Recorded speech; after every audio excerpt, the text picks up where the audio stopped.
রাউজানের নাতোয়ান বাগিচা এলাকায় হাজী জহুর আহমদের বাড়ি ও শহীর মোহাম্মদের বাড়ির মুসল্লিদের নামাজ আদায় করার জন্য নির্মাণ করা হচ্ছে জামে মসজিদ, যার নামকরণ করা হয়েছে নূরে মদিনা জামে মসজিদ। ইতিমধ্যে মসজিদের কাজ চলমান রয়েছে। দুই বাড়ির বাসিন্দা ও প্রবাসীদের সার্বিক সহযোগিতায় মসজিদ নির্মাণের কাজ শুরু হয়। হাজী জহুর আহমদ বাড়ি এবং শহীর মোহাম্মদের বাড়ির উদ্যোগে নূরে মদিনা জামিয়া মসজিদের আমরা কাজ চালু করছি। ইনশাআল্লাহ আমাদের পিছনে জায়গাগুলা কাজ চলতেছে। এলাকাবাসীর কাছে সবাই আমাদের মসজিদের কাজের জন্য সহযোগিতা হাত বাড়ায় দিবেন। আজকে আমরা অনেক দিনের আশা আকাঙ্ক্ষা আমাদের দুই বাড়ির মাধ্যমে আমরা জায়গাটা আসলে আমরা কিনে নিছি।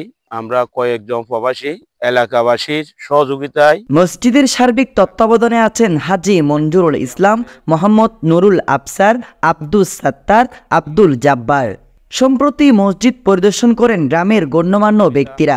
এ সময় দেখা যায় মসজিদের মূল পিলারের কাজ চলমান রয়েছে। পাঁচশস্ত একটি বেড়ার মসজিদে নামাজ আদায় করছেন মুসল্লিরা।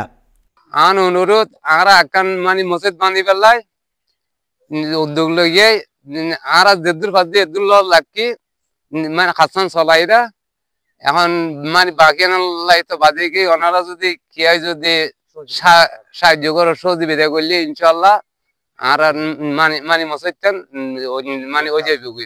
এ সময় উপস্থিত ছিলেন হাজী মঞ্জুরুল ইসলাম, আমির হোসেন, নাসির উদ্দিন, মোহাম্মদ জাহেদ, মোহাম্মদ রিয়াদ সহ আরো অনেকে। নূরে মদিনা জামিয়া মসজিদের কাজ এতটুকু পর্যন্ত সম্পূর্ণ হয়েছে। এখন আর কিছু কাজ, আমাদের অনেক কাজ বাকি আছে। আপনারা সবাই সার্বিক সহযোগিতা করেন, ইনশাআল্লাহ পুনরায় আমরা কাজ চালু করব। সবাই সহযোগিতা করবেন আমাদের কাজটা যেন আমরা সুই সালামতে দ্রুত শেষ করতে পারি। Desk news, Smile TV, Raozan, Chittagong.